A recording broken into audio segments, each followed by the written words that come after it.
Je vais tout d'abord commencer par des remerciements. Remercier Vincent pour son invitation. Je suis très heureux qu'il y ait cette nouvelle manifestation qui, cette fois, est organisée à 3 et puis à 2. Tout est possible. Parce que dans les bronzés, enfin bon, je laisserai les bronzés de côté, je les citerai plus tard. Mais en gros, il y a CRDP de Vincent Gautret. Il y a l'IRDA qui est co-dirigé par Bernard et moi. Et puis, il y a le 7 cassé qui, pour l'un des axes, justice, est dirigé par Soraya Mranimeki, qui n'a pas pu venir aujourd'hui et qui le regrette. Mais voilà un bel événement qui, comme d'habitude, eh bien, en tout cas, satisfait l'ensemble des intervenants français et j'espère plaira à l'ensemble des participants aujourd'hui québécois. Alors, le thème qui est le mien, alors d'abord, présenté, tu as donné mes qualités. Alors, je suis d'abord professeur des universités, mais aussi maintenant directeur général de l'INFN, l'Institut national des formations notariales. C'est la grande école du notariat qui vient de se créer, et c'est la raison pour laquelle le thème sur lequel j'interviens concerne essentiellement les notaires. Alors, a priori, quand on aborde les notaires, on ne pense pas vraiment à la justice plurielle, c'est une erreur, hein, mais a priori, lorsqu'on pense justice, on pense au juge, on pense à l'avocat, on pense au greffier éventuellement, à l'arbitre, mais le notaire n'est pas celui auquel on pense en priorité. En réalité, vous allez le voir, le notaire est au cœur de ces réflexions, et notamment de cette justice plurielle, essentiellement la question de la justice numérique et de la justice amiable. Vous allez voir la place naturelle qui est accordée aux notaires. Alors, elle est naturelle pour plusieurs raisons, et ce sera très brièvement mes propos introductifs. Naturelle parce que l'environnement change. La première mutation que l'on observe depuis un certain nombre d'années, c'est la mutation de l'État, avec cette image d'un État, vous savez, jupitérien, vertical, qui s'impose aux individus. Je crois qu'on n'est plus dans ce modèle. On est dans un modèle où l'État est un acteur parmi les autres, un acteur de la société civile. On a une horizontalisation des relations et donc un nouveau rapport au tiers de confiance. Ce tiers de confiance, traditionnellement, enfin pendant un temps en tout cas, a été une sorte d'administrateur. Et puis il y a eu ce phénomène de déréglementation. Il y a eu ensuite, comme représentant de ce tiers de confiance, le juge étatique. Et puis, il y a eu ce phénomène de déjudiciarisation. Et ce que l'on retrouve aujourd'hui et qui accompagne ce phénomène de déjudiciarisation et de repositionnement de l'État, eh bien, c'est une nouvelle place accordée à l'officier public et ministériel qu'est le notaire. On pourrait même, d'une certaine manière, dire qu'à la déjudiciarisation répond un phénomène de notarisation du droit et de la société civile. Et c'est ce que je vais essayer de voir avec vous. Alors, il y a aussi un autre mouvement important. Je n'oserais pas évoquer les questions historiques, mais lorsqu'on se tourne un peu vers l'histoire, eh bien, dès le XIIe ou XIIIe siècle, on a déjà cette image du notaire qui serait un magistrat de l'amiable, un juge de paix. Et vous allez voir qu'aujourd'hui, cette figure existe encore, avec des contours un peu différents, une coloration un peu différente, mais ça justifie pleinement qu'on s'interroge sur le notaire, la place du notaire et ce phénomène de justice plurielle que nous traitons aujourd'hui ensemble. Alors pour essayer d'avoir un propos qui soit le plus clair possible, je vais prendre pour point d'ancrage la justice judiciaire, donc la justice étatique. Et lorsqu'on s'adresse à un juge, celui-ci a deux fonctions principalement. Une fonction juridictionnelle. Cette fonction juridictionnelle, elle peut être contentieuse lorsqu'il y a un litige. Elle peut être gracieuse lorsqu'on lui demande, par exemple, d'homologuer un acte et de donner ainsi à cet acte une force particulière. Ça, c'est la fonction juridictionnelle du juge étatique classique. Et puis, il y a une fonction instrumentaire qu'on connaît peut-être un peu moins. Cette fonction instrumentaire demande du juge eh bien, qu'il établisse, qu'il réalise des actes administratifs, des actes d'administration judiciaire. Et on va voir que ces deux aspects-là, lorsqu'on arrive à bien les identifier, eh bien, on comprend mieux dans quelle mesure le notaire a un rôle naturel à jouer. Et il a un rôle naturel à jouer dans la fonction instrumentaire, vous l'imaginez bien, puisque c'est une fonction que ne veut plus le juge français. Mais vous allez voir qu'également le notaire a un rôle à jouer dans la fonction juridictionnelle. Et d'ailleurs, c'est un peu le même mouvement qu'on observe dans le nouveau code de procédure civile québécois. On va lui attribuer un certain nombre de fonctions, un rôle en tout cas à partager avec le juge judiciaire. Alors je voudrais justement, à partir de ces deux axes, la fonction instrumentaire et la fonction juridictionnelle, eh bien voir avec vous quelle place prend le notaire. Et vous allez voir que dans les deux cas, pour ce qui est de la fonction instrumentaire, il y a un vrai phénomène de notarisation.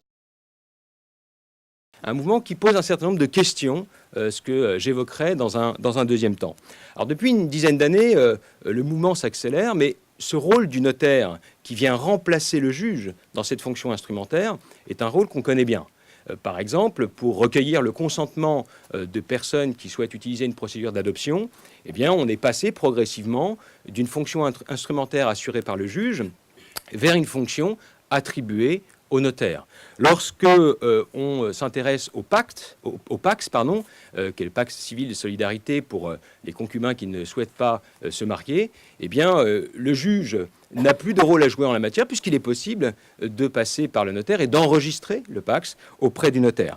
Lorsqu'on veut établir un acte de notoriété pour établir un acte d'état civil qui a été perdu pour se marier, par exemple, ou pour établir sa qualité d'héritier, eh bien, l'acte de notoriété, aujourd'hui, est un acte qui est établi par le notaire. Voilà ce glissement, finalement, qu'on connaît assez bien, d'une fonction qui a été juridictionnelle, qui petit à petit, qui a été instrumentaire et assurée par le juge, et qui petit à petit est passée entre les mains du notaire. Alors tout ça s'est accéléré récemment avec la loi de programmation et de réforme de la justice, puisque on peut maintenant, en matière de procréation médicalement assistée, eh bien, ne plus aller devant un juge et la procédure se fait devant le notaire. On a également une possibilité d'établir un acte de notoriété de possession d'État en matière de filiation sans qu'il y ait une intervention judiciaire.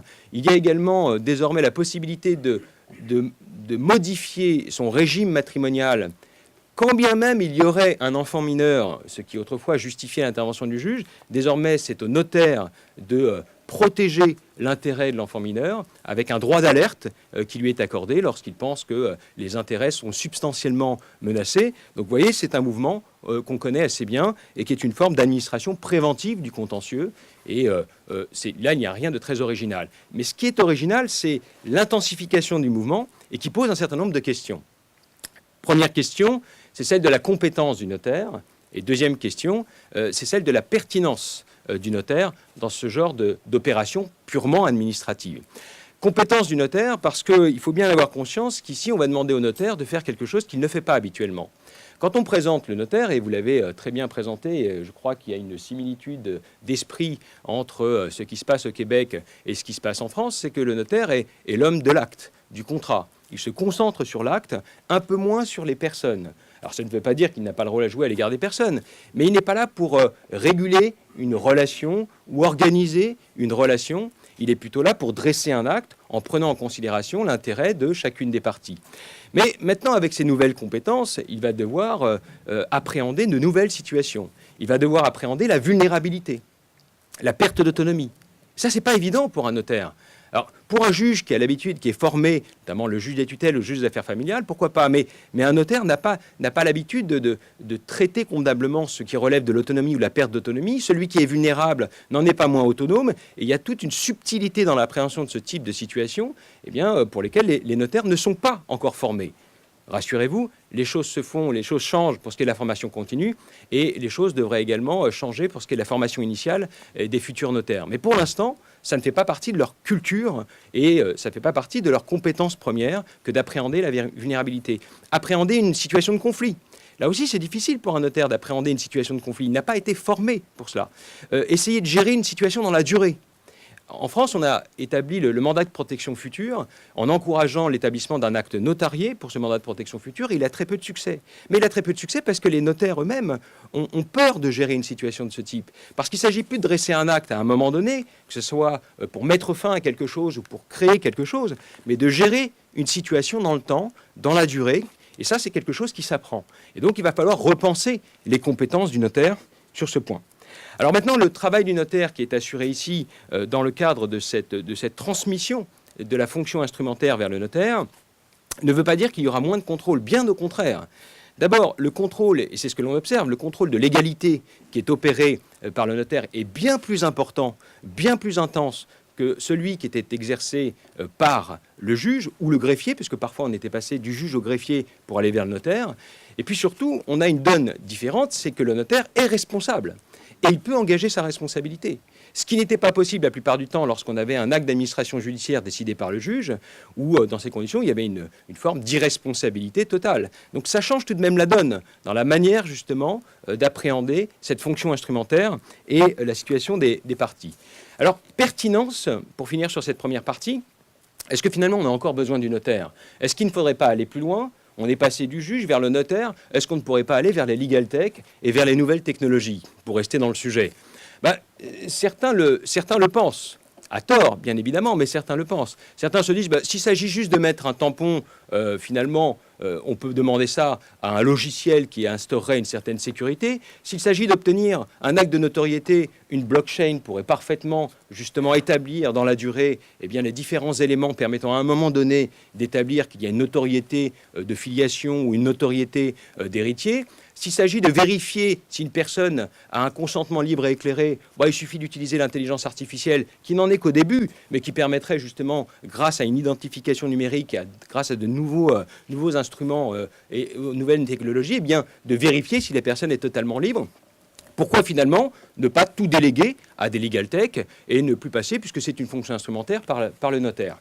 Alors non principalement pour deux raisons, alors qu'on y adhère ou pas, peu importe. La première raison, elle est extrinsèque, c'est l'État.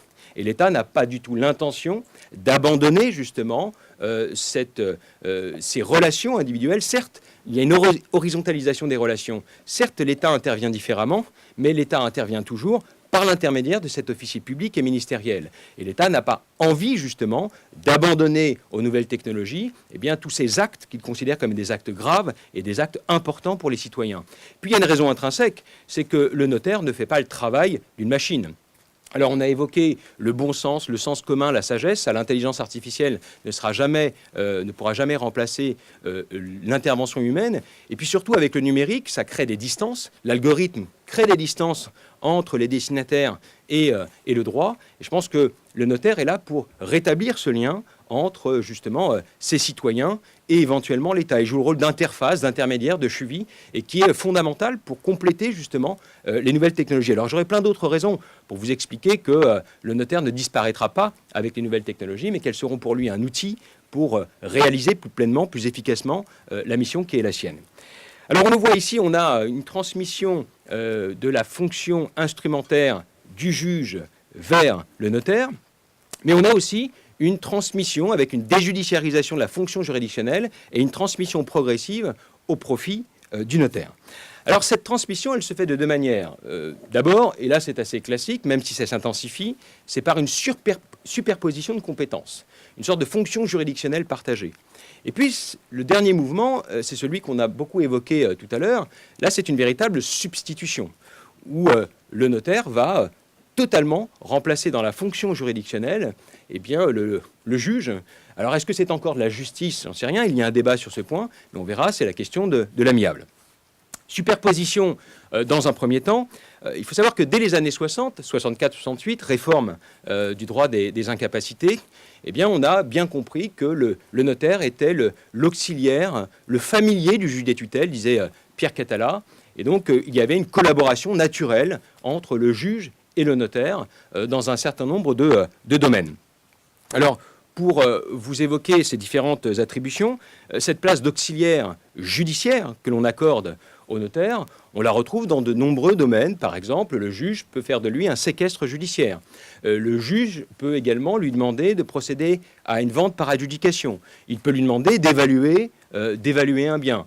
Il peut également, dans le cadre de mesures provisoires, le désigner afin qu'il procède à une liquidation des intérêts patrimoniaux dans le divorce. Il peut, dans le cadre d'un partage, participer à la réalisation de ce partage. Et dans les partages les plus complexes, le notaire a même un rôle très important dans le cadre de la procédure, puisque c'est lui qui va rythmer et maîtriser la procédure. C'est ce qu'il est censé faire, en tout cas, dans un partage judiciaire dit complexe.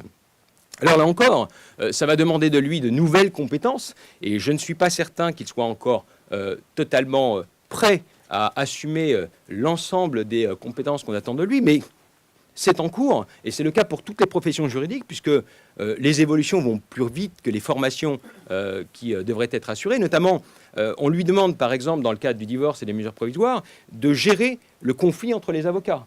Ça, c'est quelque chose de difficile à faire quand on n'est pas formé pour cela, comme pourrait l'être un magistrat. D'où l'intérêt du croisement des savoirs, d'où l'intérêt d'assurer des formations communes entre les magistrats, les avocats et les notaires. On a également une autre difficulté dans le partage judiciaire. On va très très loin dans les textes français, puisqu'on attend du notaire qu'il propose un projet de décision de partage. Et ensuite, ce projet doit simplement être validé par le juge. Et pour l'instant, on sent bien que le notaire est encore dans son rôle naturel de consensus, de compromis, et qu'il n'ose pas trancher en rendant véritablement un projet de décision en termes de partage judiciaire. Mais il va falloir justement qu'il aille plus loin encore, puisque le juge, lui, a l'intention de se retirer de cette fonction juridictionnelle. Superposition donc, est assez classique, sur laquelle je ne m'attarde pas. Et ce qui est plus original aujourd'hui, c'est qu'il y a une substitution du notaire au juge dans le cadre de cette fonction juridictionnelle. Alors principalement pour deux raisons. Des raisons de droit substantiel et des raisons qui relèvent plutôt du droit processuel. Des raisons de droit substantiel parce que, en réalité, la nouvelle place que l'on va accorder au juge ou au notaire dépend directement de la nouvelle conception que l'on a du droit substantiel. Et qu'est-ce qui caractérise aujourd'hui notre droit substantiel?